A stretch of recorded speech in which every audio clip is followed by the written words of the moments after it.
All right, what is up, everybody? Blake here with the Outcast Haven back. We are doing deck profiles or deck techs 1.0 for the Monarch decks that have just come out, the new heroes. I'm with Jason. Jason has primarily been just grinding hard on Chane. We've been working a lot on it. I'm going to be here basically for most of the deck techs. Dane and Jason are doing the lion's share of the specific testing on one deck. I'm taking a lot of the load of playing the older decks and trying to give my input on little cards here and there.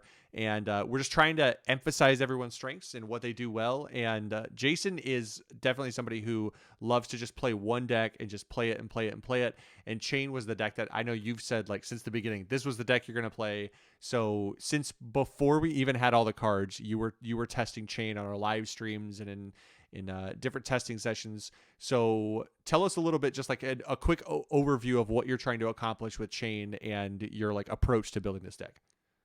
Yeah, so the reason I like Chane is Chane, I think, with Prism as the top two most flexible decks within Monarch. And when I say flexible, is you can very much alter them based on who your opponent is playing.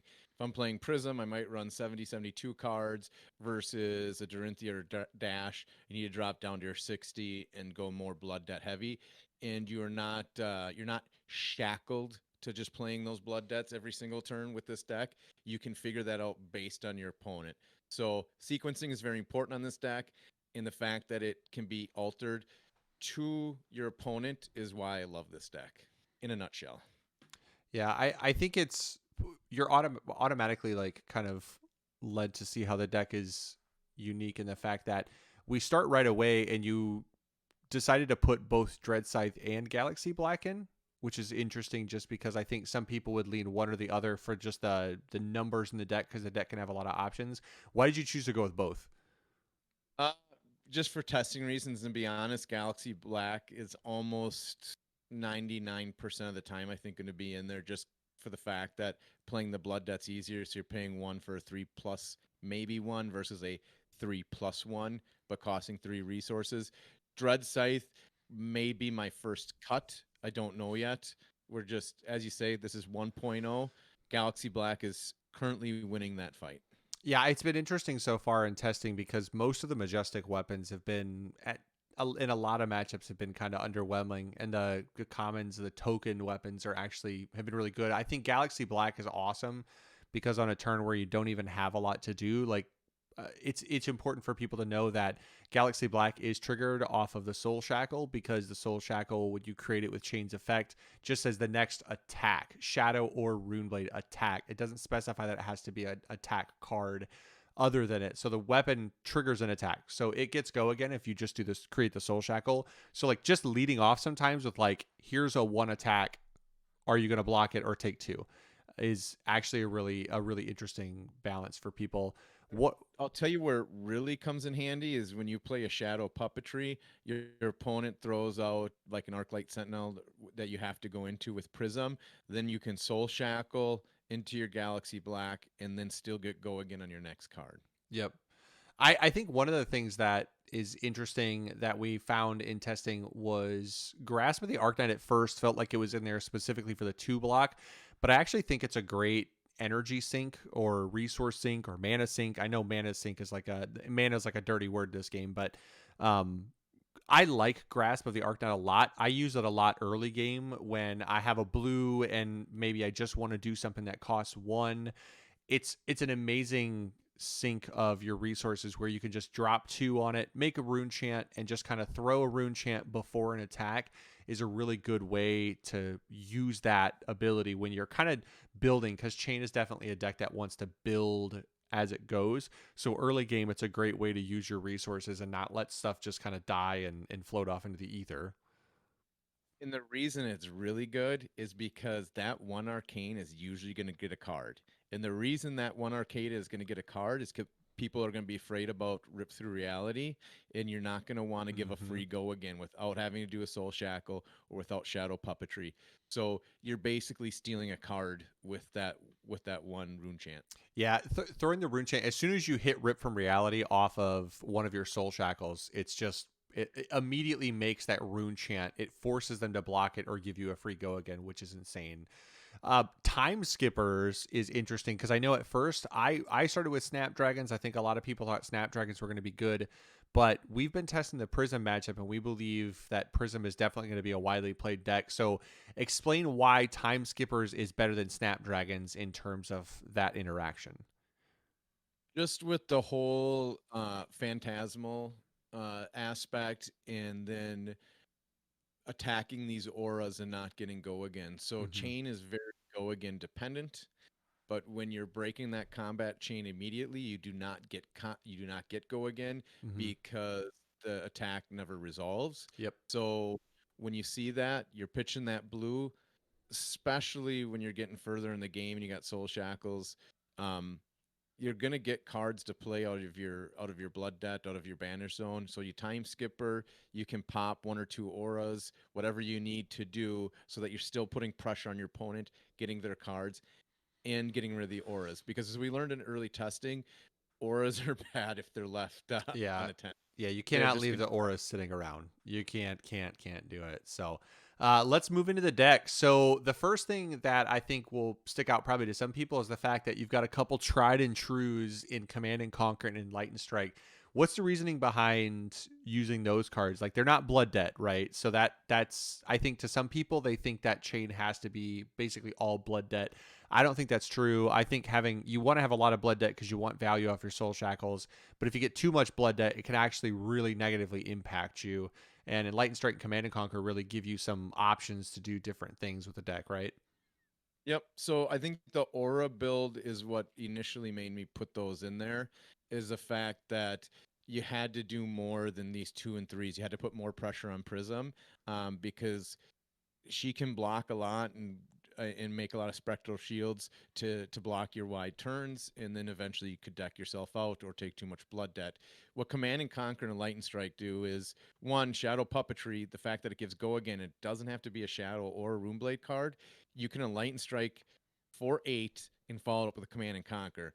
And I'm not saying that because that's the optimal play line. I'm saying that because 3 out of 4 games, I'm pulling off that combination at one point during the game. So I'm hitting you for 8 with another 6.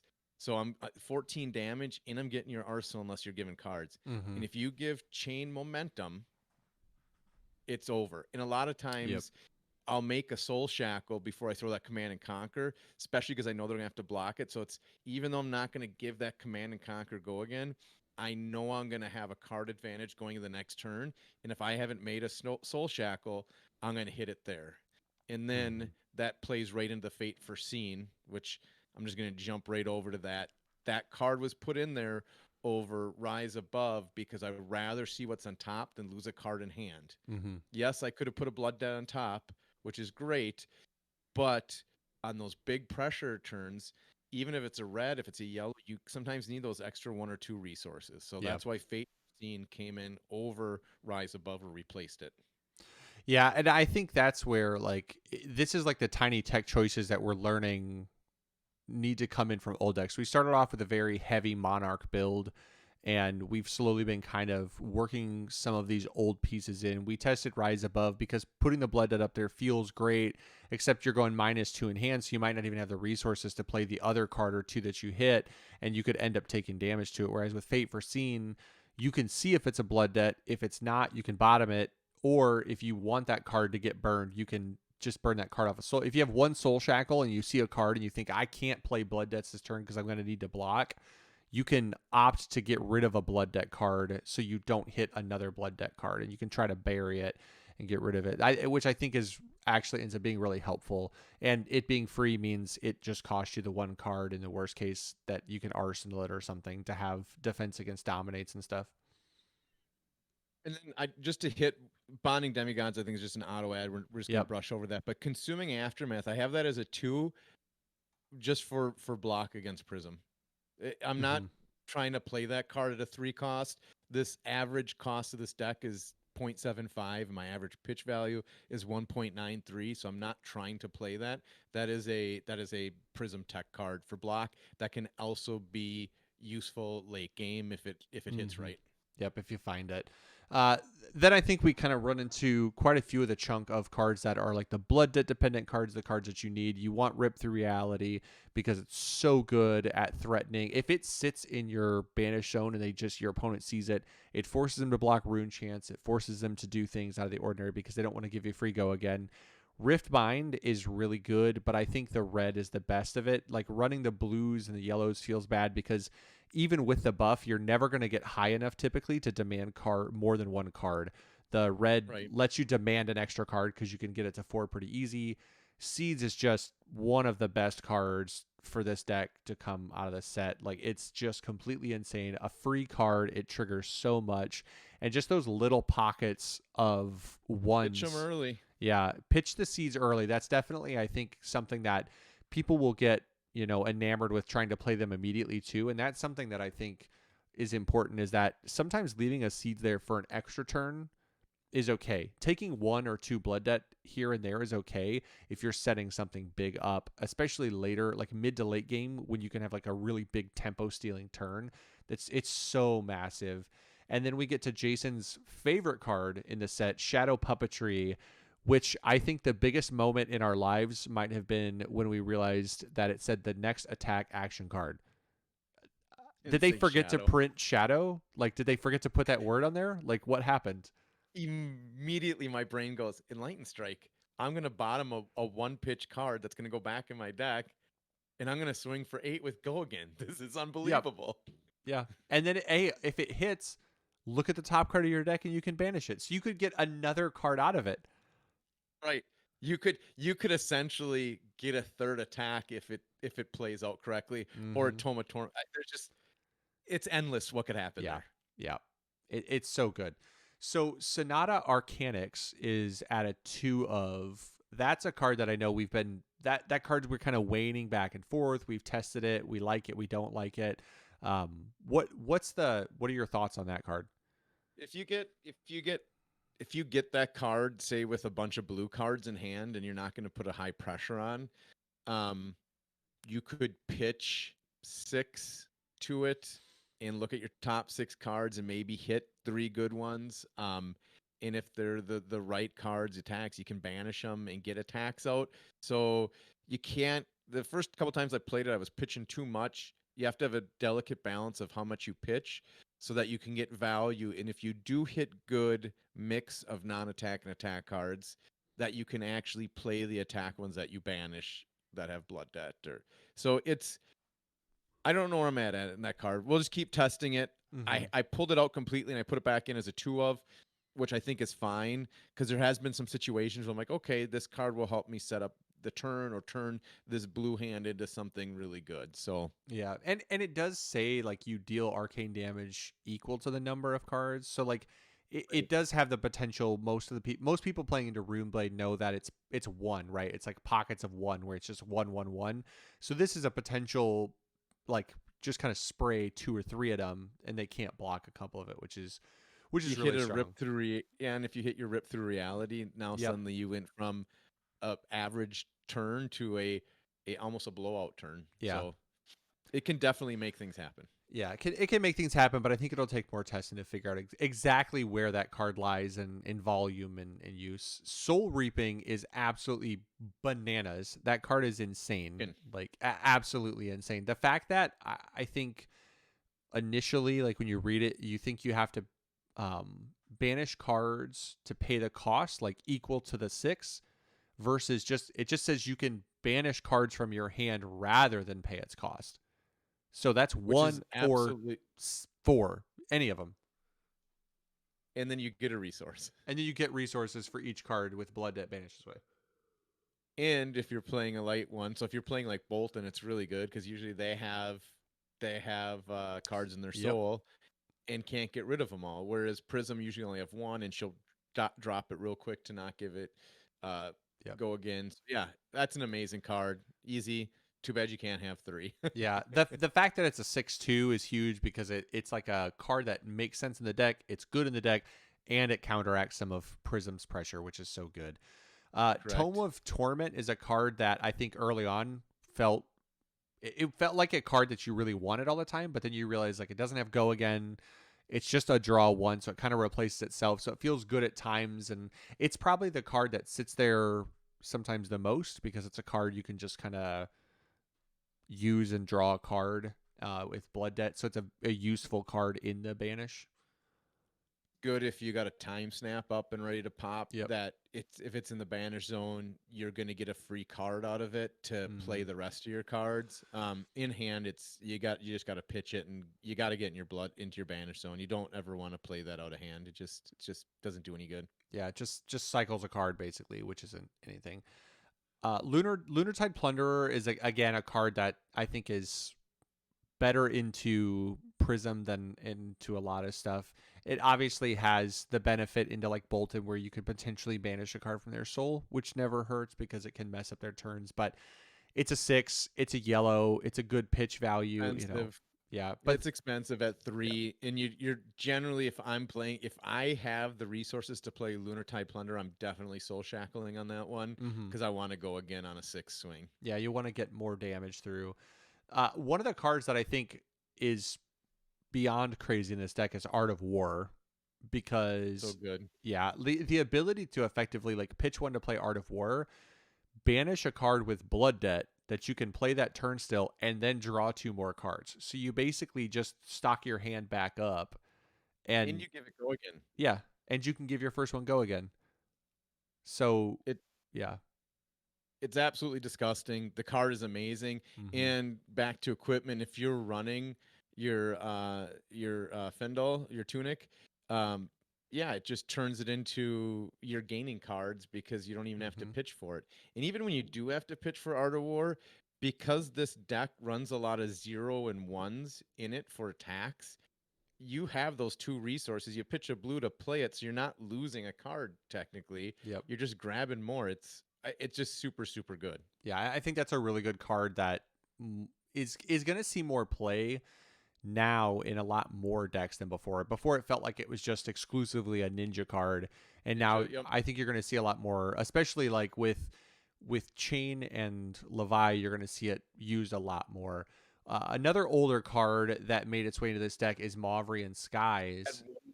I do want to add one more thing on Art of War. Art of War, also sneaky play in Art of War is against Prism when they give you the -1 strength and you need to make sure that combat chain ends. You can buff your strength level and negate that one so that you can still end it there, which throws off their whole plan a lot of times. So another good thing of Art of War, I just want to add on that. Absolutely. Like sneaky plays are always important, especially because that's something that you might not even run across, the fact that it gives attack action cards the +1 attack and +1 shield block on both players' turn. It doesn't, it says this turn specifically. Yep. Doesn't have to be attacking. So Madrian Skies is a great older card add to this deck because, I mean, just giving a card go again is huge, and then making the rune chant is even bigger because now they're incentivized to block it because they don't want that rune chant. Like I think Rift Through Reality plays a lot of head games with people in this deck because the fact that it inherently gains go again if arcane damage is dealt is so massive. Yep. In this card, we tested first just playing around with Blitz, and I absolutely hate this card in Blitz and pulled it immediately. In Constructed, I love it. Yeah. I absolutely love this card. Given that attack go again means you don't have to start burning soul shackles right away because you're essentially doing that with this Madrian Skies, and it's all going to be matchup dependent. But I went to 6 just because the blue felt great, the yellow feel even better, and they pitch in for 3 and 2. It doesn't feel bad on big turns as well. So there might be even I don't know if you could put red in, but definitely I think yellow and blue. Yeah, it's also a card that feels good, like because if you hit it, great. If it gets in your hand, it's blue. It's good to pay for. Otherwise, it's a 0 cost that gives something go again. It just says next Runeblade attack action, so you can play that card from your banish zone. It doesn't. There's not a lot of rules like constricting its usage. And if it gets burned on Blood Debt or on your Soul Shackle, it doesn't have Blood Debt, so it doesn't cost you anything if it hits there. So, Unhollowed Rights is a card that I know we initially wasn't in the deck and made its way into the deck how do you feel about that card? The reason it made it into the deck is Madrian Skies made it more playable because you have to play the non-attack action, which was Mm-hmm. not always feasible to do. So Madrian Skies made it more playable. But I think the biggest thing was getting the cost curve of the deck down. Mm-hmm. So you had to remove was it Rift, one of the other Rift cards, not Rift Yeah. Bind. There's another card that's a 2 cost that I pulled and put in another 1 cost attack. So it's a 2 and a 3 attack, um, which just makes it better. And then the other great thing is if you do use seeds early, you can pull them back out Mm-hmm. with Yep. this card and put 'em on the bottom of your deck, which is really strong. So yeah, you want to pitch seeds early, but if you have a red seeds in Rip Through Reality, yeah, you're going to throw those out there because you want to see if that person's going to block the arcane. And if they're not, your Rip's going to get that immediate go again. Well, later on in the game, you pull an Unhallowed Rights, you pull that seeds back out, throw it in the bottom of your deck, and you're Mm-hmm. you're you're off and running again. Yeah, it's really good. I think one of the cards that we've had kind of a love-hate relationship and it's still kind of finding its place is Invert Existence, because it it misses on a lot of decks. There are a lot of decks that it just doesn't really do anything to, because they either don't run attack actions or they don't run non-attack actions, or they don't run both. Right? Like into Dorinthia, Right. it's effectively dead unless maybe they run Enlightened Strikes or Command and Conquers, and then you have to hope that you can time it right to get those cards at the same time. Otherwise, you're Dead in, just burning yeah, it. You know? dead in Prism. Yep. It would be essentially dead in Wizard. So Yeah. there is a lot of dead decks it in. But Yeah. it reminds me of Aetherize a little bit, where it's like this card could be really good. It's a Mm-hmm. majestic, but it just hasn't quite found its place yet. Yeah. Yeah, I think one of the cards in the deck that absolutely deserves the Majestic tag and is wonderful is Shadow of Ursa, because just the ability to give it go again so easily, banish a card that you can just immediately play with blood. It's crazy. Like, it makes blood deck cards in your hand so much better. You said it perfectly. I like verbatim was going to say the same thing. This is a majestic card for Yep. Shadow Runeblade. 100%. Yep. This is exactly what you would expect a majestic card to be. It is absolutely amazing. You don't even think twice when you see it. You're like, okay, how am I going to set up this turn? I'm not blocking because I'm going wide on this turn and I'm going to Yep. push through a lot of damage. So Yeah. absolutely love that card. I think the other card that's really well balanced is actually Eclipse. Like, playing the token seems crazy, but I think the thing that people miss is that triggering it when you see that card is hard. If that card was a Majestic that you could play 3 of, I think it would be different. But the fact that you can only play 1 means that you're either kind of like waiting to play this card, or you're just kind of hoping that your turn lines up where you can go 6 wide when you see Eclipse.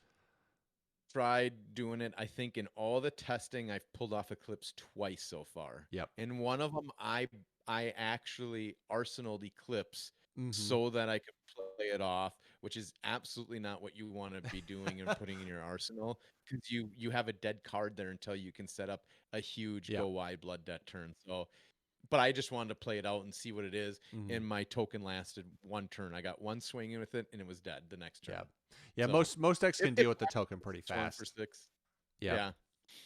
So the last 2 cards in the deck as we wrap this up are Vexing Malice, which I think is just, it's a blue card, it's a Blue 1 card. damage, and then it's a deal 2 arcane, which again in Runeblade is interesting because most people are only going to run 1 null rune because it's Runeblade. You just deal 1 at a time, right? I mean, this is one of those cards you see it late and you don't put it in your blood debt. You're super happy. If you see it early, I don't love pitching it early. I like to pitch it middle game a little bit more. Mm-hmm. Because early I want to be pitching blood debt to pull up on late game soul Yep. shackles. But that 2 arcane, you get that. I mean, like you said earlier, Blake, a lot of people aren't going to be running two null rune barrier, so it's going to get through, and then that triggers rip through reality for go again, Mm-hmm. which is just huge. You soul shackle into this, then you rip through reality, and then 1 more, so you can go 3 wide.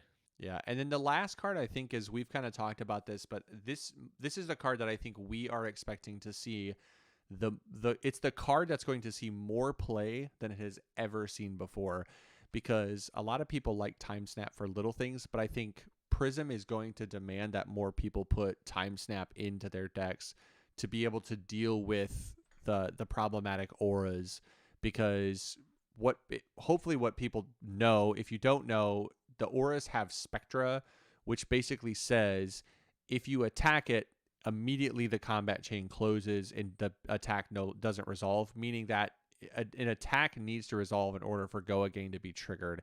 So if you attack an aura and you don't have an action point, you don't get Go Again. So Time Snap Potion is a workaround to let you hit 2 auras if you need to, which is huge, absolutely huge for the decks. Yeah, it's not it. There really is nothing bad with this card in the deck. It doesn't have a block, which is the only negative, but it pitches for 3. Ability, if you're going wide early and you get 3 swings in where you're putting a little pressure on, it doesn't feel bad to throw that out on your third swing and just throw a Time Snap up and save it for later in the game. And if you get 2 out, that really sets up a late game push where you're just going to hold hand and you got 5-6 blood shackles. You can pay for it. You can run them all. So it does so much for the deck that I think it's got to be a 3 of. And if you see it the first turn, you're going first and you can play it out right away and it just sits there the whole game until you need it. That feels amazing. Yeah, it's such a good card in the deck. And overall, I think Chane has been a really fun deck to explore. And we're looking forward to eventually doing deck tech, 1.1 or 2.0. Who knows? We'll see how many deck techs we get out on these. But Jason, do you have any last things that you want to say about Chane before we shut it down? Mention would be what is it? Spew Shadows. Yep, is one of the one that I will probably play around with a little bit. That would be the only honorable mention I'm thinking of right now, just because you could actually pull Lightning Strikes back if you accidentally Blood Death them away. You can bring them back. Yep. So that's a card that will need some testing, and that might be a card that you put a Spew Shadow Blue in and pull out the Invert Existence, because Invert Existence isn't seeing any play. So that would be the only one that we might see in 1.2 or 2.0.